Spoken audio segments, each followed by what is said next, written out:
Gonna start letting y'all talk about your recruits and saying them by name and doing all that stuff? It's a good question. It may be a topic of discussion in SEC meetings in a few weeks, but I don't know. There's things that are constantly changing and evolving. So maybe that's next. Who knows?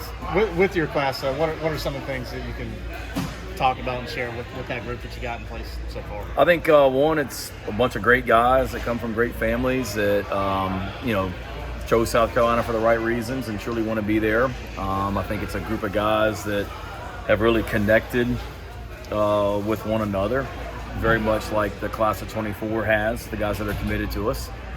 So excited about that, and at least the ones that were there in the month of that were there for spring practice. At least the ones that were there for spring practice. Go ahead. They're good players that haven't. There's none of them that we sit there and say that we maybe missed on or anything like that. Really excited about all of them and what they bring to the table. Yeah.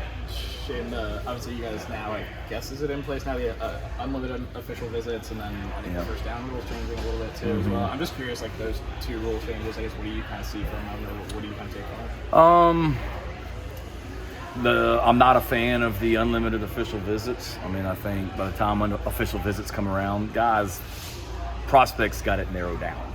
They know the 3, 4, 5 schools. I mean, we had guys that signed with us that took one official visit or 2 official visits. And it gets tiresome, I think, for the players as well, taking official visits. And then if you're taking 10, you're missing days of school at some point and things like that as well. So I'm not a fan of that. That one kind of came out of nowhere. There wasn't a lot of discussion that we had as coaches or administrators about that one. And then some of the rules our changes to the rules of the game and things like that. Those are things that we, talked a little bit about. I guess it would have been back in February at SEC head coaches meetings in Birmingham. I don't think it's going to affect it too much as far as my role goes. I mean, clock's still going to stop in the last 2 minutes and all that as well. And that's really, from my standpoint, where you really become even more cognizant of the clock. I know this will probably be a question to better ask you a year from now, but what have you started to learn about just the transfer portal, especially with the second one? I know we talked last week and you told us that you talked with the coaches out there at the golf tournament and how it's just new for you guys, but How has that gone, especially heading into the month of May? Yeah, I think it's been good. I like the fact that the window in the springtime is smaller. It's not as long. December and January, those are 2 tough months because the transfer portal window is so big, and you're balancing recruiting with high school kids or high school young men, getting ready for a bowl game, all kinds of stuff. Players making NFL decisions. There's a lot happening in December and January. This time of year is a little bit better just because it's less going on and the window's smaller, which I like as well. So still learning about it. I've learned that I like the smaller window. I know that's for sure. And then with the window in the spring, I really didn't think about it, but you going through spring practice now, you realize that you know more about your team coming out of spring practice, so you maybe have a little bit more targeted needs because you've been through spring practice and you know kind of where you may not be where you need to be from a depth standpoint. This is going on a little bit more outside of football right now, but the gambling stuff that's going on. I mean, is that something you guys have had any communication with the SEC about of late, or I guess just generally speaking, is that something that comes up at least in preseason discussions? Yeah, we haven't had any discussions from a SEC standpoint, and it's something that we always, from a university standpoint, try and be aware of, try and stay on top of, trying to educate our guys throughout the school year, whether it be reminding coaches that we can't bet on the NCAA tournament when March Madness comes around.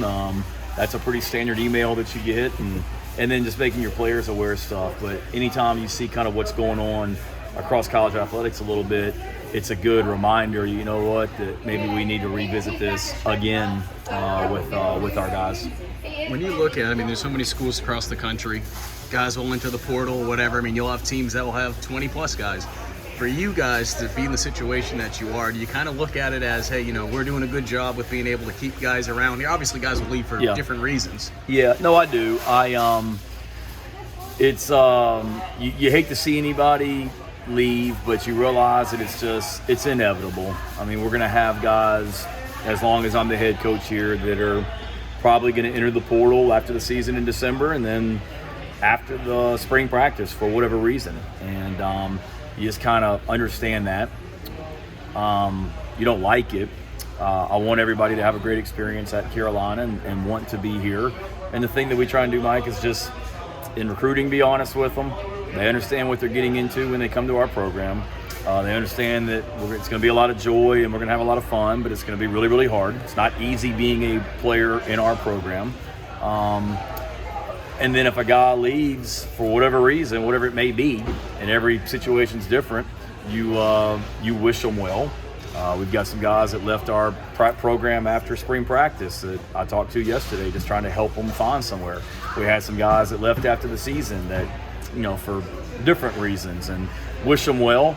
Don't spend a whole lot of time worrying about the ones that aren't in the program. I got 120 players on the team. We have 120 players on the team, and if we lose 3 or 4 like we did after last season or whatever it was, that means I got 116 other guys that feel pretty dang good about what we're doing as a football program, and I tend to focus on that. So yes, I see what's going on with some of our competitors and how many people they have in the portal. So you understand it's a reality. You're just going to have some. And pleased with where we are, I'll say that.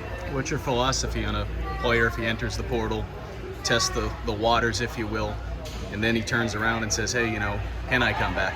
Yeah, haven't crossed that bridge yet, haven't dealt with that situation. I think every situation is different. I think a lot of that is based on what was a particular person's status on the team before they went in the portal. Why did they go in the portal? Were they getting pressure from the outside, from different people to go in the portal? Why do they want to come back? What do their former teammates say about them as well? So I think every situation is different, and I don't want to back myself into a corner on any situation. Like I tell our players and coaches, every decision I make as the football coach at South Carolina will always be what I feel like is best for the South Carolina football program, and that's short-term, long-term, and that isn't just necessarily winning games. That's what's best for us as a program. Sure, Mo Coblin, Jordan Strong are still working back from their things from last year, but any kind of update you can share on where those guys are at? I think they're right where they need to be. Obviously, they really didn't do anything in spring practice, but they got the month of May. They're working hard in rehab, and we expect them to be, full go once we get rolling this summer, and 100% full go by the time practice comes around in August. And both those guys have had, similar injuries, or the same injury, I guess, in the past. How challenging is it for guys just in general when they're coming off of a second one like that and trying to get better? It's tough, but I also think nowadays with the way that medicine is and rehabs and surgeries, that you can sometimes get stronger and stronger after each one. And you never want to wish a second ACL or a first ACL on anybody, but it's not what it was 10, 15 years ago. Guys come back from it quicker, and in a lot of ways they come back stronger. And to me, it's a mental hurdle that you have to overcome from an injury standpoint. But those guys are tough-minded kids, and